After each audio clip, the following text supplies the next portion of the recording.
吕雉刚刚下葬，诸吕就准备作乱。消息泄露后，刘襄便从齐国起兵，准备攻入长安。那么，吕产和吕禄会如何应对？长安城里的陈平和周勃又会做出怎样的反应？刘恒又是如何继位的呢？本期视频，我们就一起走进诛杀诸吕及汉文帝登基。吕产听说刘襄已经从齐国发兵，就立即命令灌婴引兵去迎击刘襄。灌婴便引兵到达了荥阳，然后他就停止不前了，并且还派出使者去通告刘襄及其他刘姓诸侯王，要和他们联合起来，共同讨伐诸吕。刘襄收到消息后，便屯兵于齐国的西部边界，等待着约定的时机，再共同出兵。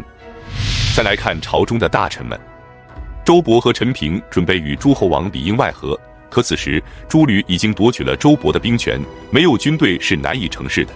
所以现在首要的任务就是要恢复周勃的兵权。陈平听说郦商的儿子郦季与吕禄的关系要好，于是他就与周勃合谋，挟持了老臣郦商，逼迫他的儿子郦季去劝说吕禄交出兵权。郦季按照陈平给他教的说辞，对吕禄说：“你身为赵王，而率兵留在京师，必然会受到大臣和诸侯王们的猜忌。如果你能把军权还给太尉周勃，让吕产也归还相国的大印，然后你们俩只要都能回到自己的封国，大臣们必然心安，骑兵也自会撤走。这样你就可以高枕无忧地做个一国之王，这不是造福子孙万代的好事吗？”结果吕禄还真就相信了郦季的话，准备把兵权交给周勃。可当他把这个打算告诉了吕产和吕氏的长辈们时，却有人支持，有人反对，吕禄就又犹豫不决了。趁着吕禄犹豫的时机，陈平又设下一计，那就是伪造诏书。掌管皇帝符节的季通已被陈平说通，他谎称是奉皇帝之命，允许周勃进入北军的营垒，然后又让郦季和典客刘阶去找吕禄。典客是九卿之一，专门负责朝廷与诸侯王之间交往事务的官职。他们对吕禄说，皇帝已经下诏任命周勃代管北军，让您立即交出将印，前往封国，否则将对你降罪。吕禄觉得郦季是不会欺骗自己的，于是就解下了将军的印绶，交给了典客刘阶。之后他便离开了北军。周勃进入北军的军营，对将士们说：“拥护吕氏的，请袒露右臂；拥护刘氏的，请袒露左臂。”结果军中将士们全都袒露左臂，表示拥护刘氏。就这样，周勃顺利地取得了北军的指挥权，但南军还掌握在吕产的手中。此时陈平让刘璋也前来辅佐周勃，周勃就让刘璋坚守军门，让曹竹去告诉统帅宫门的禁卫军，不许相国吕产进入未央宫的殿门。此时吕产还不知道吕禄已经离开了北军，准备入宫去发生叛乱。可当他带着人来到殿门时，却被拦住了，无法入内。南北两军就在此展开了对峙。曹竹担心阻挡不住吕产，赶紧前来请示周勃。周勃此时也没有十足的把握能战胜诸吕，所以还不敢公开地对诸吕宣战，就让刘璋率领1000名士兵，以入宫保卫皇帝为借口，来到了未央宫的门口。他看到了吕产后，便立即率兵发起冲击。此时突然天空狂风大作，吕产所带的党羽和亲信也都慌乱了，不敢接战搏斗，吕产逃走。刘璋等人就一直追逐吕产，追到郎中府的厕所时，将吕产杀死，然后返回北军汇报给周勃。周勃得知吕产已死，就立即派人分头去逮捕所有的吕氏成员，之后便将所有的吕氏男女，无论老的少的，全部都给处斩了。樊哙的老婆吕须被施以笞刑，最终拷打致死，连同儿子樊抗也被诛杀了。11日，吕禄也被逮捕后斩杀，随后又派人杀死了燕王吕通。至此，吕氏家族的势力已全部被铲除，接下来就是商议该由谁来继承皇位了。因为小皇帝刘弘是吕雉立的，皇后还是吕禄的女儿，所以陈平和周勃等大臣们就宣称，刘弘以及刘泰、刘武、刘昭4人都不是汉惠帝刘盈的亲生儿子，应当全部被废除。那么新皇帝该立谁呢？首先是有人提议立刘襄，因为他是刘邦的长孙。可第一个起来反对的就是琅琊王刘泽。他说，刘襄的舅舅嗣君是个非常凶残和暴力的人，如果立了刘襄，必定又是外戚专权，不就等于又扶植了一个吕氏集团吗？有人提议立刘长，刘长是刘邦最小的儿子。当时刘邦征讨韩王信叛乱的时候，路过赵国，当时的赵王是刘邦的女婿张敖，刘邦大骂张敖无能，张敖便将自己的宠妃赵姬献给了自己的老丈人刘邦，之后赵姬便怀孕了。可赵姬在生下了刘长后就自杀而死了。之后刘长就一直是吕雉一手带大的，等英布被杀后，他被封为了淮南王。因此作为吕雉带大的他，当然也就不被大多数的大臣们所接受了。有人提议立刘恒，理由是，一方面刘恒本人在薄姬的教导下非常的低调，而且广施仁义；另一方面，薄姬一直不受刘邦的宠幸，在朝中没有根基，而且薄姬的出身低微，家族里也没有人做高官，这就避免了外戚专权的事再次发生。还有，刘恒是刘邦的亲生儿子，而且是在世的儿子里最为年长的。于是大臣们最终决定由刘恒继承皇位。商议完毕后，就派刘璋前去告诉刘襄，诸吕已灭，他可以罢兵回国了。刘襄听后心灰意冷，便率兵返回了齐国，同时也派出使者去迎接刘恒回京继位。可当刘恒见到使者时，并不是开心，而是担心。他担心这是朝中的大臣们给他设下的陷阱。他赶紧与属下商议，可属下也是两种意见，无奈刘恒只能采用占卜的方式来决定吉凶。结果占卜的卦象却是大衡，意思是大衡所列，纹路正当，卜卦的人马上即可做天子。于是刘恒便决定进京，但为了以防万一，刘恒在向长安进发的过程中还是步步为营。他派舅舅伯昭先回长安探听虚实，他在后面缓慢地行进。在距离长安城还有50里的时候，他又派宋昌前去探路。等宋昌来到魏桥时，发现丞相以下的所有官员全都前来迎接了，他就赶紧返回高陵去回报刘恒。刘恒这才来到了魏桥，在这里接受了群臣们以臣礼拜见了他，他也谦逊地回拜。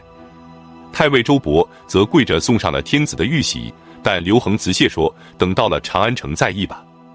刘恒就在众多大臣们的拥戴下，来到了长安城代国的官邸。在此期间，他5次辞让后，终于同意即皇帝位。刘肥的3儿子刘兴居本来是支持哥哥刘襄的，现在为了寻求立功，就主动请缨，去将少帝刘弘赶出皇宫，送出了长安城。随后刘恒便选择了良辰吉日，住进了未央宫，继承皇位，即汉文帝。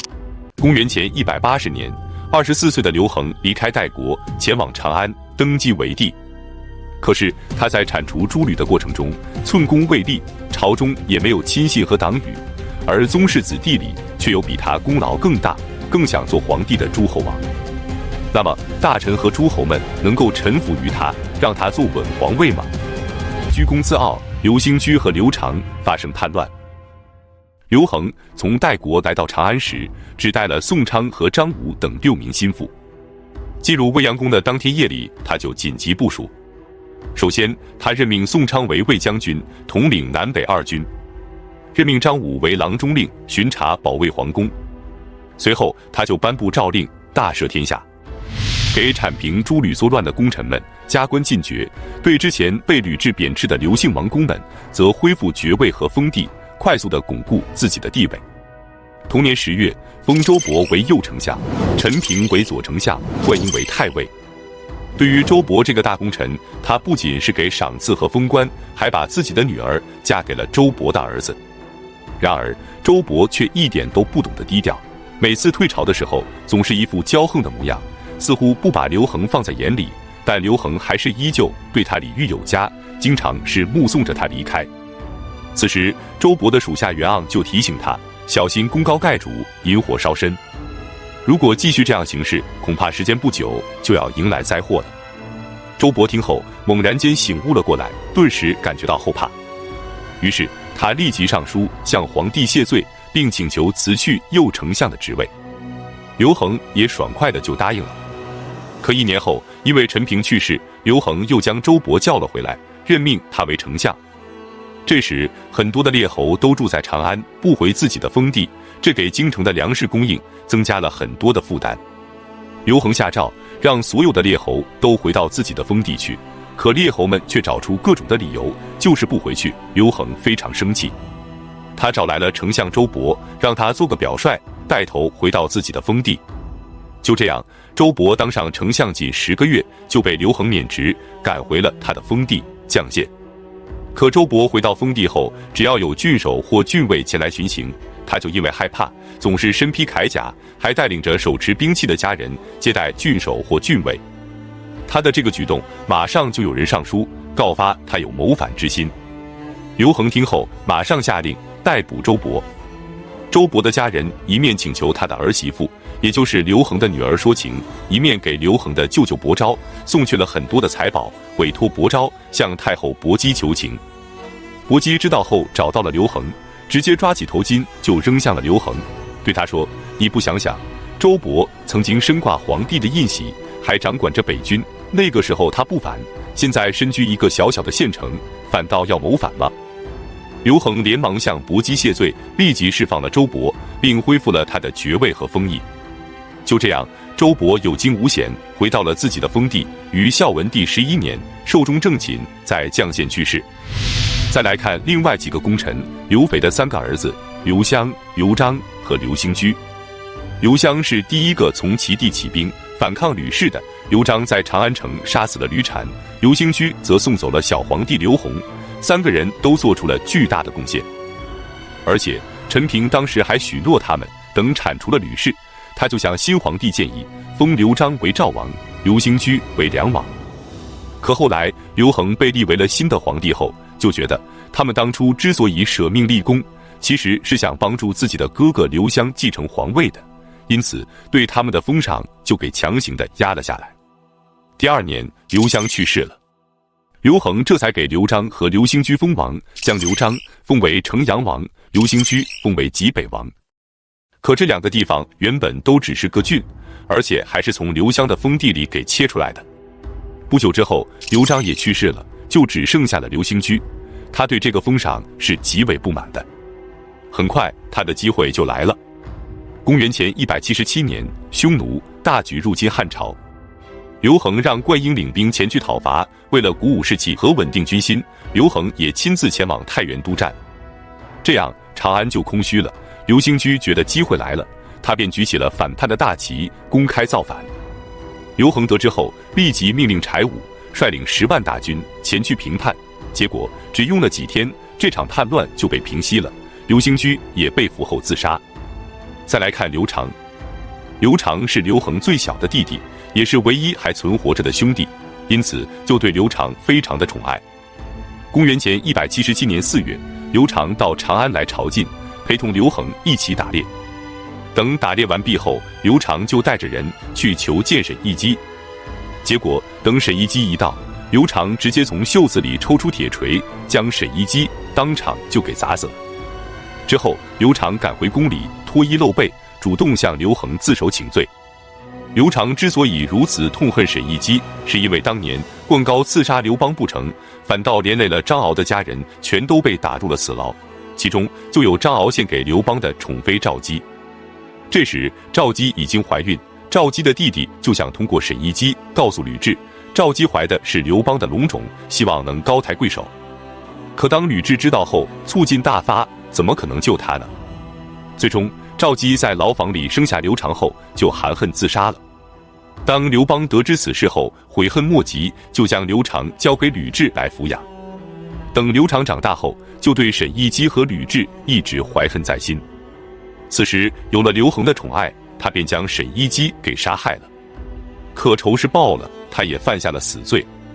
没想到的是，刘恒竟然赦免了刘长。从此刘长就威名远扬，无人敢惹了。等回到封地后，他变得更加的张狂，竟然在自己的封地内颁布法令，驱逐朝廷派遣的官吏，自己直接任命国相以及2000担以上的官员。按理说这些都是大逆不道的行为，可刘恒却全部都给批准了。这使得刘长更加的有恃无恐，还在自己的封国里给大臣们封爵位。这下刘恒实在坐不住了，这俨然就真的成为一个小朝廷了。刘恒让舅舅伯昭给刘长写了一封书信，委婉地告诉他，可别步了刘兴居的后尘啊。可刘长接到书信后，不但不收敛，还立即召集了70余名骨干，开始策划造反之事。最终，他组织了40辆战车，从谷口县发起突袭，准备进攻长安。同时，他还派出使者去游说匈奴和芈月一起作乱。当有人把这个消息告诉刘恒时，刘恒还是半信半疑，让刘长亲自到长安来说明情况。没想到刘长还真就来了。可经过官员们的调查后发现，刘长的造反确有其事，证据确凿。即使这样，刘恒还是下令特赦了刘长的死罪，撤销王爵后流放到蜀地的邛崃山驿站。于是刘长就被装入了囚车，送往蜀地。这时郎中袁盎就对刘恒说，刘长是个软硬不吃的主，如果他要是在去往蜀地的路上万一给死了，那么你这个当哥哥的不就落了个杀弟弟的名声吗？刘恒听后马上就醒悟了，赶紧下令让把刘长带回长安来。此时押送刘长的囚车已经走到了雍县，押送的官员接到命令后赶紧打开囚车，可刘长早已绝食而死了。刘恒后悔莫及，下令将囚车沿途各县的渎职官吏全部处死，以侯爵的礼仪将刘长安葬于雍县，并设立了30户人为刘长守墓。就这样，刘恒继位才短短的几年，就有2个诸侯王叛乱。那么，为了防止诸侯王继续作乱，刘恒又会如何应对呢？刘兴居和刘长的叛乱虽然已被平息，但诸侯王对朝廷的威胁依然存在。那么，刘恒又会采取什么样的措施呢？汉朝与匈奴之间的恩怨已久，那么到了汉文帝时期，面对匈奴的进犯，汉朝又是如何应对的呢？本期视频，我们就一起走进汉文帝分化诸侯及抵抗匈奴进犯。贾谊，一个少年天才，才20岁出头就受到了汉文帝的重用。28岁时，他便给汉文帝献上了陈政事书及著名的《治安策》。《治安策》被称为西汉第一雄文，他高瞻远瞩地提出了一整套的政治架构，包括对抗匈奴、重农抑商、重儒抑法、尊卑有别等各个方面。他不仅提出了问题，还都给出了具体的解决方案。他用极长的篇幅说明了诸侯王必反的道理。不但异姓王会反，同姓王也会反，之所以不反，只是因为诸侯王暂时还不够强大，因此必须要分割诸侯王的权力，从而达到中央集权的目的。但可惜的是，因为他的才华过于出众，而且他的这些提议又损害了大臣们的利益，因此受到了周勃和灌婴等大臣们的嫉妒和排挤，导致汉文帝也不得已逐渐疏远了贾谊。最终他抑郁而亡，年仅33岁。伟人曾为他写下诗歌《七律·咏贾谊》。他的论著虽然在当时没有发挥出应有的作用，但对后世却影响深远，特别是在汉武帝时期。当然，汉文帝虽然没有完全推行他对诸侯王的改革，但还是用2个诸侯国做了试点。公元前164年，齐王刘泽去世，因为刘泽没有子嗣，于是汉文帝就趁机将齐国一分为6，算上之前已经分出去的城阳国，一个强大的齐国彻底被肢解为了7个小国。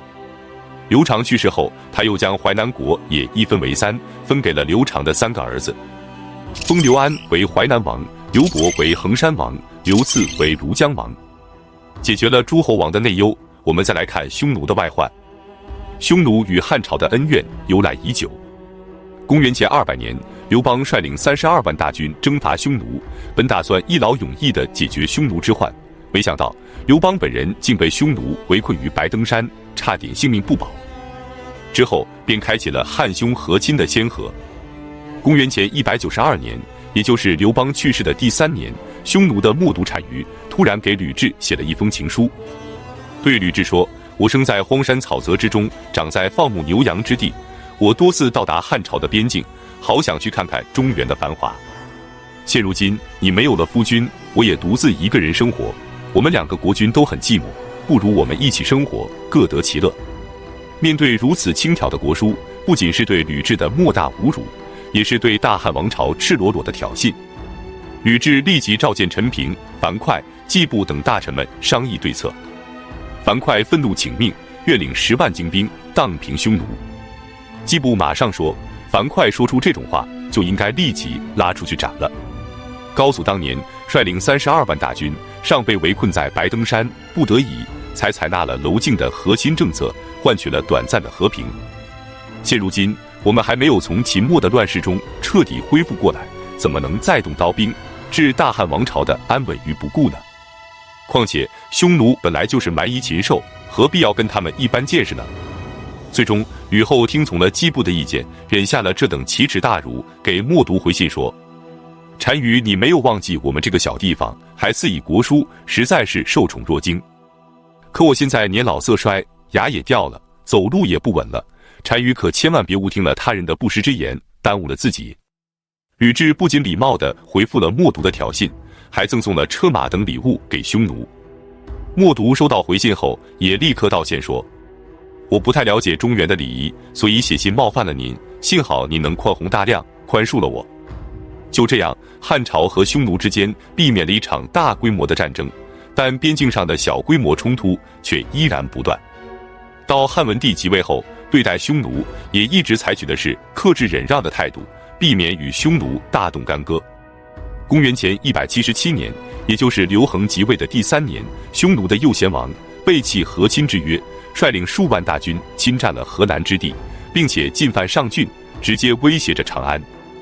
汉文帝派遣灌婴率领8万5千名骑兵开赴高卢迎击，右贤王退走，汉朝也不再追击。公元前174年，默读单于去世，由其儿子姬玉即位，即老上单于。老上单于上任后，汉朝又选派了皇族之女去做单于的胭脂。陪同公主一同前往的宦官中行月不想去，但选上了他就不得不去。于是他就对汉朝怀恨在心，到了匈奴就投靠了单于，成为了匈奴单于的重要谋臣，反过来对付汉朝。而汉朝方面也出现了一个人，要用一系列的方式解决匈奴之患，他便是晁错。公元前169年，晁错写下了严兵誓书，上奏给汉文帝。他提出要用以蛮攻蛮的策略对付匈奴。匈奴最擅长的是骑兵，而汉朝的骑兵不可能是匈奴的对手，因此唯一的办法就是要引进外援，建立匈奴级的兵团。在险阻的地区，由外籍兵团出击，平原地区则由汉朝的战车和弓箭进攻，两者合一，互相支援，才可构成万全之策。接着他又提出了积极防御的策略，即守边劝农书和牧民食色书。匈奴是马背上的民族，抢完了就跑，而汉朝人要想打他，农民就不得不放下农活，商人只能停下生意，军人只能背井离乡。因此最好的办法就是鼓励百姓搬到边塞去居住，平时耕种劳作，战时保家卫国。为了鼓励百姓前往，前几年的所有吃穿住行全部由朝廷无偿赠送，同时奖励开垦边塞，免其税赋，并且愿意去的人，有罪者赦其罪，无罪者败其决。从此便开启了屯田政策的先河，对后世影响深远，也为后来彻底解决匈奴之患打下了坚实的基础。公元前166年冬，汉文帝的强边政策才刚刚实施了1年多，匈奴就再次来犯。老上单于亲率14万大军进攻北地郡，匈奴大军攻破了巢纳、萧关以及彭阳。在烧毁了中宫后，前锋直抵雍县和甘泉，距离长安不过200多里，直接威胁着大汉王朝的统治中心。汉文帝立即任命周谷和张武为将军，发车千乘，骑兵10万，驻守在长安附近，保卫京城。同时拜卢清为上郡将军，魏赤为北地将军，周造为陇西将军，张相如为大将军，董陟为前将军，各路大军从上郡、北地、陇西发兵，共同迎击匈奴。部署完毕之后，汉文帝突然宣布要御驾亲征，这可吓坏了诸位大臣，幸好在薄太后的干涉下，刘恒才放弃了这个计划。最后汉匈双方苦战了1个多月后，老上单于才退回到了塞外。公元前160年，老上单于去世，由其儿子君臣单于继位。2年后，他便率领6万骑兵，兵分2路进攻上郡和云中郡。刘恒急忙任命，另免为车骑将军，率军进驻飞狐；以苏毅为将军，率军进驻勾柱山。张武则屯兵于北地。另外，以周亚夫为将军，驻军于长安西南的细柳园；徐立率军驻守于长安北的棘门，刘礼则驻军于灞上。这样就沿着渭水3面保卫长安。匈奴见汉朝防守严密，不敢冒进，1个多月来就一直在边境上徘徊。汉文帝立即下令主动进攻匈奴。匈奴见状，抢劫了一番后，便全都撤走了。就这样，面对匈奴的屡次犯边，汉文帝一直采取的是克制忍让的态度，一边休养生息，一边厉兵强国，特别是屯兵牧马的政策，为后来大规模的反击匈奴提供了重要的保障。而大汉王朝要彻底解决匈奴之患，还需要2代人的努力。七国之乱是如何发生的？都有哪些诸侯王参与了这次反叛？此时各地的诸侯王又都是谁呢？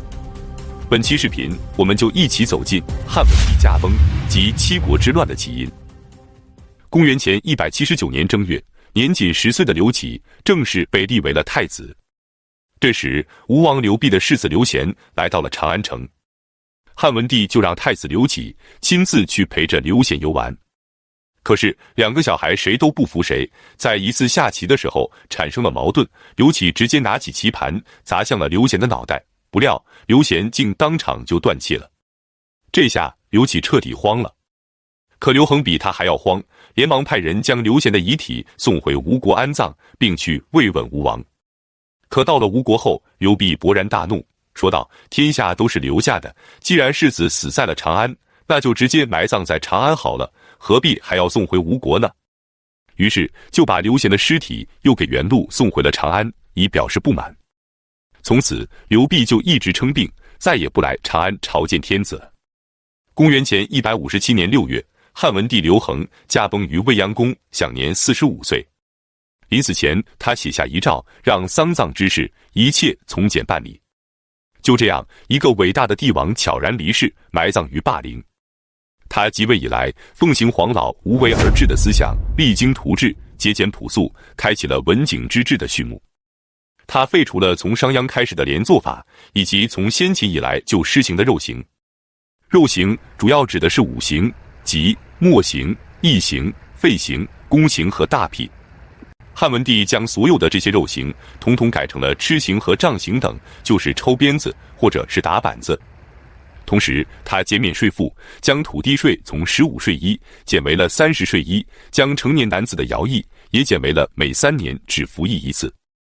同时他还是24孝中亲尝汤药的主角，他亲自为自己的母亲搏击尝药，深具孝心，因此他的谥号为孝文皇帝，即汉孝文帝。6月9日，太子刘启即位，即汉景帝。同时册封伯妃为皇后，伯妃是他奶奶伯太后给他选的伯氏之女，但伯妃至今还没有生育，因为没有嫡子，所以也就暂时没有立太子。公元前155年，也就是汉景帝2年，御史大夫晁错给景帝上书了削藩策。他表示，如果削藩，诸侯王可能会造反，但不削其实也会反，所以提前削藩，到时候即使反了，祸患也会小一些。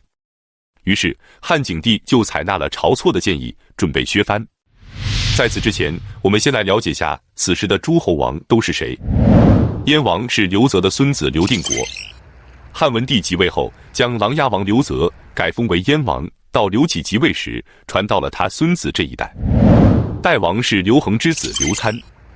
刘恒即位后，先是封刘武为代王，后来刘武被改封为淮阳王，就将刘参封为了代王。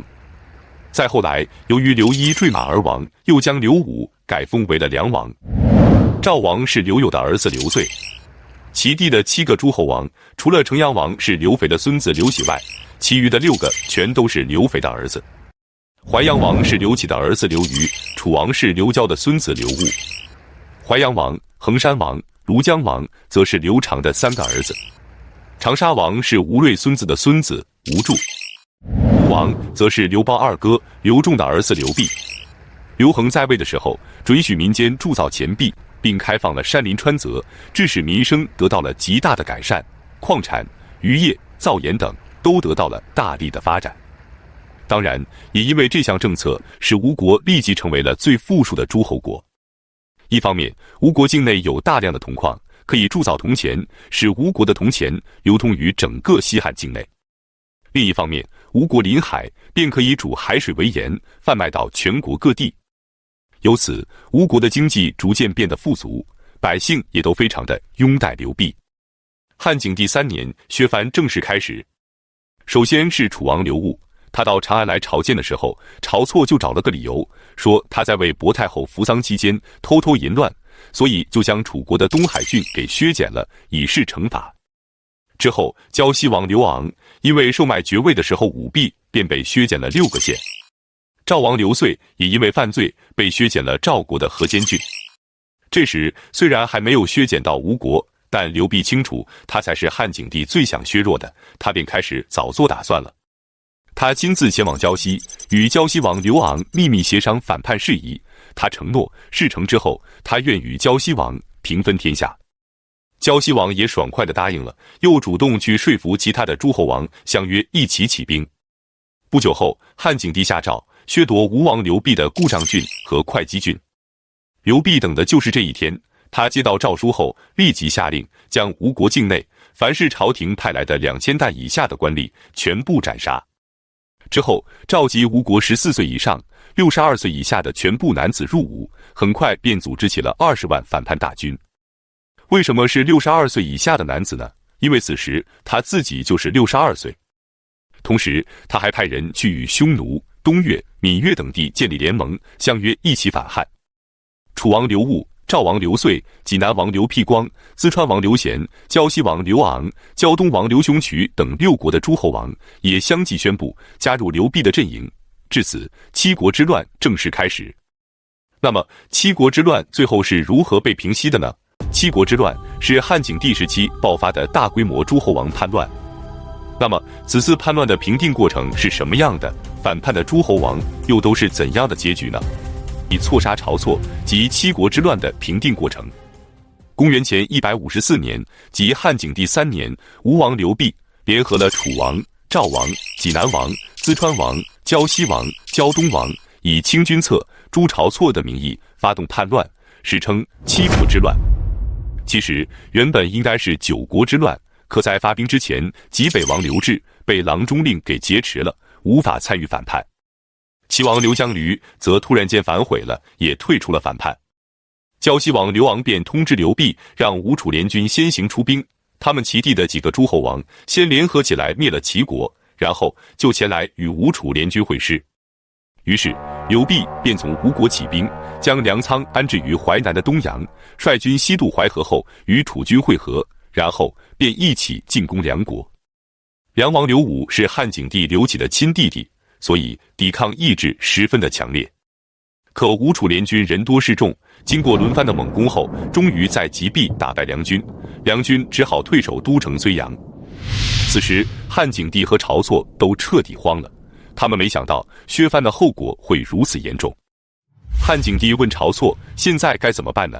晁错竟然让皇帝御驾亲征，他自己留守京城，汉景帝也是无奈了。这时袁盎就对汉景帝说，叛军打的是清君侧、诛晁错的口号来反叛的，只要你下令杀了晁错，复还诸侯的故地，则兵刃之灾可立即化解。于是慌乱之下的汉景帝居然就接受了袁盎的建议，下令将晁错及其家人全都给斩杀了，然后封袁盎为太常，去找刘濞谈判。可当袁盎来到梁地，要和刘濞谈判的时候，刘濞却认为汉景帝软弱无能，立即就自称东帝，与西汉政权彻底决裂，连袁盎的面都不见，还差点将袁盎给杀了。当袁盎灰头土脸地逃回长安后，汉景帝才意识到他错杀了晁错。见谈判已经没有希望了，汉景帝这才下定决心，只能用武力镇压了。此时他想到了汉文帝临终前对他说过，如果国家有难，可用周亚夫。周亚夫是刘邦的老臣周勃之子。于是汉景帝拜周亚夫为太尉，去迎战吴楚联军，然后又派郦商之子郦季领兵去攻打赵国。派栾布领兵去攻打齐地。窦婴则率军驻守荥阳，阻止齐赵两地的兵力支援刘濞。布置完毕，周亚夫便率领36名将军及30万大军从坝上出发。为了防止刘濞在崤山的狭窄地带埋有伏兵，他采用了赵奢的建议，走蓝田，出武关，然后出其不意地来到了洛阳。到了洛阳后，他又率军前往昌邑。从昌邑到梁国的都城睢阳，直线距离只有100多公里。而此时，睢阳城里的刘武正在艰难地抵抗着吴楚联军。他得知周亚夫已经率领大军到达昌邑后，便立即向周亚夫求救，可周亚夫却不派一兵一卒。梁王再次派人求援，周亚夫还是拒不发兵。刘武心急如焚，又赶紧给哥哥刘启上书请求支援。汉景帝下诏命令周亚夫赶紧发兵救梁，可周亚夫却表示将在外军命有所不受，继续按兵不动。梁王无奈，只能让韩安国和张宇等大将继续率军拼死抵抗。周亚夫之所以不去救援刘武，是因为他知道，如果正面与吴楚联军决战，会造成很大的伤亡，而且还没有必胜的把握。而他却有更好的策略击败刘濞。就在吴楚联军与梁军僵持的时候，周亚夫已经秘密地派出了一支精锐骑兵南下，夺取了泗水通往淮水的入口，成功地截断了叛军的粮道。这下刘濞彻底傻眼了，如果分兵去救援粮道，则梁国就一时无法得手了，等到汉军的援军一到，前面的进攻就都白费了。可如果不去救援粮道，他30多万的将士就有断粮的风险。最后刘濞决定继续猛攻梁国，只要能拿下睢阳，那么梁国的粮食就都是自己的了。然而刘武却凭借着坚固的城池拼死抵抗，吴楚联军依然无法攻下。于是刘濞决定调军北上，转攻昌邑的周亚夫。周亚夫得知后，也立即率军去迎战刘濞，两军在下邑会面了，准备开始决战。然而到了下邑后，周亚夫却坚守壁垒不出，他命令将士们，任何人不得妄自出战。刘濞这才反应过来，周亚夫是要和他打消耗战，可他已经粮草紧张，消耗不起了。于是他决定兵分两路，主动出击。首先，他派出一路大军攻打周亚夫的东南阵地，又使周亚夫派出精锐前来迎战。然后他将自己的精锐之师偷偷地挪到了汉军的西北阵地，准备从这里趁虚一举杀入汉营，击败汉军。然而他的计谋早已被周亚夫识破。刘濞的佯攻部队到达东南阵地时，周亚夫命令所有将士只可坚守，不得出击。当刘濞的精锐之师偷偷地来到西北阵地时，才发现周亚夫早已在此严阵以待了。于是刘濞也不敢贸然进攻。可此时吴楚联军是打也打不动，撤又不能撤，更重要的是粮草已彻底断绝了，很多士兵被饿死，军心便开始溃散，大量士兵开始叛逃。周亚夫等的就是这个机会，他果断下令让汉军全面出击，向吴楚联军发起总攻。刘濞见情况不妙，丢下楚王刘戊，独自带着几千人向东南方向逃走了。楚王无奈，自杀而死。至此，吴楚联军变得群龙无首，纷纷地放下武器投降。刘濞则一路南逃，渡过长江后到达了丹徒。在这里，他又收集了1万余名残兵败将，准备据江而守。结果还没来得及整顿防线，就被追上来的汉军给冲垮了。刘濞只能继续南逃，向东越王请求支援。可周亚夫早已派人对东越王威逼利诱，并贿赂了他。于是东越王便假装答应给刘濞借兵，让他前来劳军。等到刘濞一到，让早已埋伏好的杀手立即砍下了刘濞的人头，然后用快马将刘濞的人头送往长安。至此，吴楚联军彻底失败。再来看其他几个诸侯王。齐地的几个诸侯王先是联合起来攻打齐国，结果就一个临淄城，他们却打了2个月都没能打下来。等栾布率兵赶到，他们便被一击而溃。几个诸侯王也都纷纷地逃回了自己的封国，最后竟被各个击破。参与反叛的诸侯王不是被杀就是自杀，还没走出齐地，反叛就被平息了。赵王刘遂则异常的顽固，他联合了匈奴一起对付汉军，致使骊骑久攻不下。等栾布搞定了齐地后，也移师北上支援骊姬。匈奴知道后，便主动撤走了，只剩下了刘遂独自迎战。于是栾布便引水灌城，刘遂兵败后自杀身亡。至此，历经了3个多月的七国之乱彻底被平定了。从此，诸侯王的势力再也无法强大起来，使大汉王朝的中央集权逐渐走向巩固。在平息七国之乱的过程中，功劳最大的当属太尉周亚夫和梁王刘武了。那么，他们2人最终又是怎样的结局呢？刘彻作为汉景帝的第10子，又是如何成为太子并继承皇位的呢？王氏2婚，生下刘志，即汉武帝刘彻登基。窦漪房只生了3个孩子，分别是汉景帝刘启、梁王刘武以及长公主刘飘。老话说，老儿子、大孙子、老太太的命根子。窦太后对他的这个小儿子刘武是相当的宠爱，赏赐给他大量的财物，刘武便大兴土木，建造宫殿。他还到处的驰马狩猎，排场之状，胜似天子。国土更是达到了40多个县，府库的金钱、珠玉、宝器等比京城的还要多。七国之乱的前1年，刘武入朝，刘启与弟弟饮酒的时候，就对他说：“等我100年之后，就把皇位传给你。”刘武虽然表面上谦虚的推辞，可在心里却早已乐开了花。窦太后知道后，也非常的高兴。那么，刘启为什么要将皇位传给弟弟呢？他是没有儿子吗？事实上，他不仅是有儿子，而且还非常的多。刘启一共有14个儿子，分别由6位妃子所生。可惜的是，没有一个是皇后生的。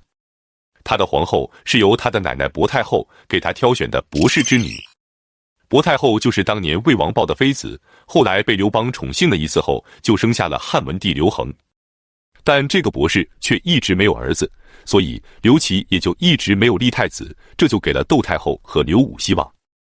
但后来刘启却反悔了，也有可能他压根就没有当真。总之，七国之乱的第2年，刘启就立了庶长子刘荣为皇太子，这让刘武暂时打消了念头，却给了刘飘希望。长公主刘飘想把自己的女儿嫁给刘荣，希望她日后能成为皇后。不料刘荣的母亲骊姬因为讨厌刘飘，就断然地拒绝了这桩婚事，这让刘飘十分的恼火。然后他就去拉拢刘启的另一个妃子王志。王志可不是个简单的女人，比她更不简单的，那就是她的母亲臧儿。臧儿本是名门之后，她的爷爷就是当年刘邦分封的诸侯王之一燕王臧荼。我们之前讲过，刘邦2月称帝，臧荼10月就发生了叛乱。从此臧儿便家道中落，嫁给了怀里一个名叫王仲的平民，生下了1儿3女。儿子名叫王信，女儿分别是王志和王茂许。王仲死后，臧儿又嫁给了长陵一个姓田的人家，又生下了2个儿子，分别是田汾和田胜。等王志长大后，臧儿就把她嫁到了金王孙的家里，也是一个普通的农家，并且还生下了一个女儿，取名为金俗。一切的变化又是从一次相面开始。给王志相面的是一个名叫姚翁的相士，他告诉臧儿，王志是个大贵之人，看他的面相，是个将来可以生下天子的女人。臧儿听后非常高兴，立即就把王志从金王孙的家里给强行的接了回来。然后他又托了很多的关系，把王志送进了太子的宫里，成为了太子刘启的女人。金王孙原本是非常愤怒的，但他得知已将王志送给了太子，他也就没了办法。没想到的是，2婚的王志还非常的受刘启的宠爱，没多久就被封为了美人。之后便接连的生下了3个女儿。当王美人再次怀孕的时候，她就对刘启说，她梦见太阳钻进了自己的腹中。刘启听后非常高兴。而且更巧的是，刘启也做了个梦，他梦见自己的爷爷刘邦对他说，这次生下的儿子就给取名叫智。智在古代是指猪的意思，直到现在的关中人还是把猪发成智的音。后来王志生下的果然是儿子，即汉景帝的第10子，取名为刘志。王志的身份也从美人升为了夫人。同时王志还把自己的妹妹王茂许也推荐给了刘启，也成为了刘启的妃子。在刘启的14个儿子当中，王志只生了1个儿子，而他的妹妹王茂许竟生下了4个儿子。但他们都只是刘启的庶子，排行也不靠前，太子之位也轮不到他们的头上。公元前153年4月，庶长子刘荣被正式立为了皇太子。本来是个非常好的事情，可刘荣的母亲却偏偏得罪了长公主刘飘。骊姬拒绝了刘飘的提亲后，刘飘便去找到了王志，想把女儿嫁给当时只有4岁的刘志。接下来便有了金屋藏娇的故事。之所以说是故事，是因为在正史里并没有记载过，但因为流传甚广，还是需要介绍一下的。说有一天，刘志到姑妈家去玩耍，姑妈刘飘就把他抱在腿上逗他，指着周边所有的侍女，挨个问刘志想不想让他们做你的妻子呢？刘志都说不要。最后刘飘才指着自己的女儿陈阿娇问刘志，那让阿娇做你的妻子好不好啊？4岁的刘志便笑着说，若得阿娇为妇，当作金屋，助之也。于是刘志便与陈阿娇定下了婚约，刘飘和王志也就站到了同一个阵营。此后刘飘便经常在弟弟刘启面前说骊姬的坏话，同时还不忘称赞刘志。有一次刘飘对刘启说，骊姬经常让宫女们用巫术诅咒和唾骂皇帝所喜爱的妃子们。刘启听后便对骊姬产生了厌恶之心。再后来刘启生了一场大病，面对前来探望他的骊姬，刘启就想把儿子们都托付给他。于是便对骊姬说，等我100年之后，你可要好好的善待其他的妃子以及他们的儿子啊。没想到骊姬非但不答应，还口出恶言，这让刘启对他是彻底的失望了。但即便如此，他也没有废太子的打算，因为太子是国本，轻易是不能动的，而且窦婴和周亚夫2个重臣又都是太子的死党，所以他不得不谨慎的考虑。这时刘荣当太子已经2年多了，没有生育的薄姬如果继续做皇后就有点不合适了。于是公元前151年秋，薄皇后被废。这时王志就偷偷地指派大臣给刘启上奏，请求皇帝立即册封骊姬为皇后。这让汉景帝更加的气愤，因为给他上奏的官员是大行令，是掌管跟诸侯王有关事务的，而册封皇后这等事务跟大行令毫无关系。所以汉景帝就觉得他之所以甘心出面，必定是受了骊姬的指使，于是就对骊姬的不满终于到达了极限。他立即下令处死大行令，并彻底的疏远了骊姬。公元前150年正月，刘启正式废掉了刘荣的太子之位，改封他为临江王。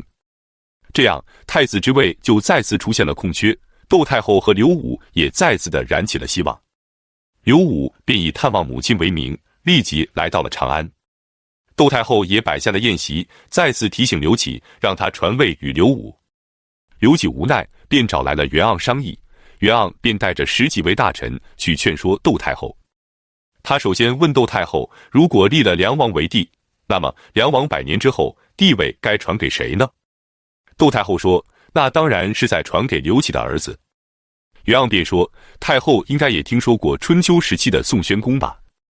宋宣公也是把王位传给了自己的弟弟宋穆公，宋穆公死后也确实是将王位传给了哥哥宋宣公的儿子。可他自己的儿子却说，父死子继是天经地义的事，于是便杀了宋宣公的儿子自立。就这样，宋氏最终是祸乱5世而不绝啊！太后是想让历史再重演吗？从此窦太后再也不提立刘武为太子的话了。公元前149年4月17，王美人被封为皇后。4月29，7岁的刘志被册封为太子，同时汉景帝也为他改名为刘彻。刘武知道后，就对袁盎等人非常的怨恨，于是他便与杨胜和公孙轨等人暗中谋划，派人去刺杀了袁盎等10多位大臣。刘启大怒，命人前去调查。调查的结果当然是毫无悬念的指向了梁王刘武。最后刘启虽然没有处罚刘武，但也从此开始冷落和提防着他。公元前144年的冬天，刘武入京朝见，他请求可以在长安城多留些日子，却被刘启断然拒绝。刘武回到封国后便闷闷不乐。6月中旬得了热病，6天后便因病去世了。再来看周亚夫。七国之乱的2年后，周亚夫被升为了丞相。但他当年不去支援刘武，刘武一直怀恨在心，经常在窦太后面前说周亚夫的坏话，窦太后也就对周亚夫没什么好印象。周亚夫又是太子刘荣的死党，所以也就成为了王志和刘飘的死敌。有一次，窦太后想封王志的哥哥王信为侯，却遭到了丞相周亚夫的拒绝。再后来，匈奴的5个将军想归顺汉朝，汉景帝非常高兴，想封他们为侯，结果再次被周亚夫拒绝。汉景帝很不高兴，强行将匈奴投靠过来的5个人给封了侯。周亚夫就托病辞职，刘启也就批准了他的请求。可周亚夫告老还乡后，他的儿子就偷偷地买了500副甲盾，准备等他死后给他陪葬，结果却被人告发谋反。汉景帝让人调查周亚夫的时候，他自己还并不知情，也就不可能好好的配合。于是负责调查的人就以为他是在赌气，如实汇报给了汉景帝。汉景帝很生气，又将周亚夫交给廷尉去审理。周亚夫实在是无法忍受如此的屈辱，便开始绝食抗议，5天后吐血身亡。公元前141年的正月17，刘启的病情越来越重，他知道自己时日不多了，便强撑着病体为太子刘彻主持了加冠典礼。10天后，刘启病死于未央宫，享年48岁，葬于阳陵。后人对他也是褒贬不一。苏辙曾评价他心胸狭隘，薄情寡恩，毫无容人之量，没法跟他的父亲汉文帝相比。史记评价他天下熙然，大安殷富。不管怎样，他在位期间经济繁荣，人民富足。他谨慎用刑，轻徭薄赋，倡导节约，与汉文帝一起开创了文景之治的盛世。至此，汉景帝走完了他的一生。他去世后，太子刘彻即位，即汉武帝。从此，大汉王朝便开启了汉武帝雄才大略的时代。本期视频就到这里，感谢观看，下期再见。